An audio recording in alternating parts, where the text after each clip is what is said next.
Hello, my 420 Spot family. Happy Monday to everyone. It's an amazing day here in Denver, Colorado. It's April 18, 2022, and just 2 days till 420.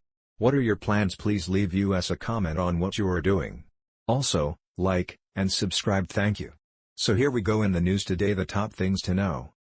The Drug Enforcement Administration admitted in a new performance budget report submitted to Congress that Mexican marijuana has largely been supplanted by domestic-produced cannabis as states enact voter referenda and legislation. The agency also said it expects to license 2 more legal cultivators of marijuana to be used in research this year, for a total of 6. Representative Anthony Brown, DMD, filed a new bill to make it so marijuana penalties in the military would be reduced so they are on par with those for alcohol.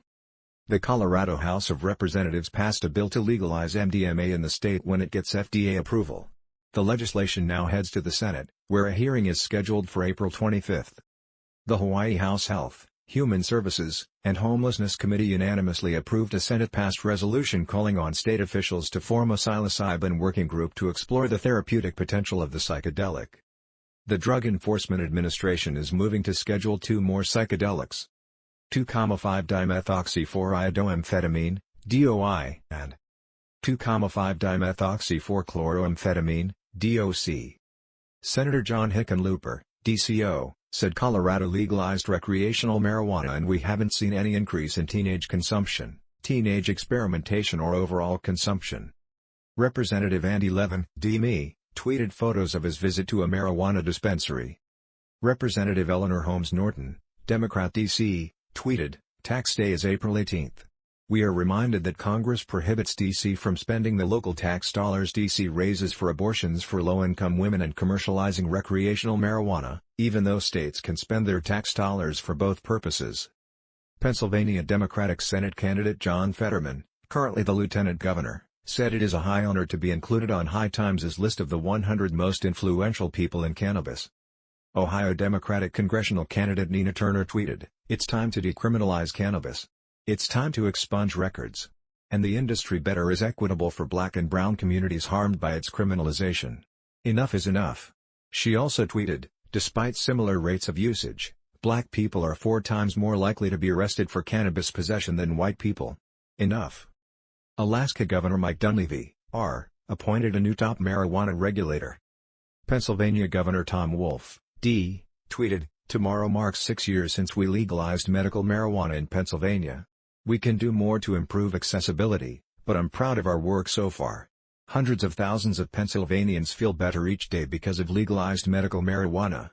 And the state's official Twitter account posted, "This weekend we celebrate 6 years of legalized medical marijuana in Pennsylvania. Learn how you can benefit from this program." New Mexico Governor Michelle Lujan Grisham, D., tweeted, "Recreational cannabis is here to stay in #NM. Cannabis brought in over $672,000 in tax revenue in its first weekend. We're creating a whole new revenue stream through legalized cannabis and AMP. With it, we're going to expand opportunities for all New Mexicans." Florida Democratic gubernatorial candidate Charlie Crist, currently a congressman, spoke about his support for legalizing marijuana. Colorado's treasurer tweeted, "Colorado weed stores, along with other states with legal cannabis businesses, are headed into their busiest week of the year, yet these businesses must dangerously operate in a cash-based world. Let's pass the #Safe Banking Act this #420. Washington State's treasurer tweeted examples of robberies at marijuana businesses, saying it shows why Congress needs to pass cannabis banking legislation. Missouri activists are running up against a deadline to collect enough signatures to qualify a marijuana legalization initiative for the November ballot. Washington, D.C.'s council chairman suggested that large multi-state operators are secretly behind unlicensed marijuana gifting businesses. Maine lawmakers approved a bill to reimburse municipalities for up to $20,000 for costs associated with allowing marijuana businesses to operate.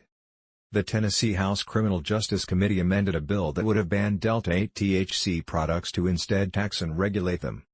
New Jersey Senate Budget Committee chairman wants to change the law to remove the right of police officers to use marijuana while off-duty. A Wisconsin senator whose medical cannabis bill is being heard on 420, after the session has effectively ended, said she would have loved to hold a hearing a little bit earlier, but this is what leadership agreed to. A Georgia judge granted an injunction against a crackdown on Delta-8 and Delta-10 THC products and rejected state officials' motion to dismiss a lawsuit seeking to stop the policy. Montana regulators proposed rules on marijuana business proximity to places of worship or schools and on remitting local option cannabis excise tax collections to localities. Michigan regulators aren't explaining why they suddenly placed administrative holds on certain marijuana products. Separately, regulators withdrew a request for rulemaking on allowing THC to be synthetically converted from hemp. Vermont regulators will vote on closing the window for marijuana business pre-qualification applications on Monday. This week at least 33 marijuana and drug reform bills are scheduled for committee hearings. Thank you for watching this video by my 420 Spot. Happy 420 everyone, have a great week.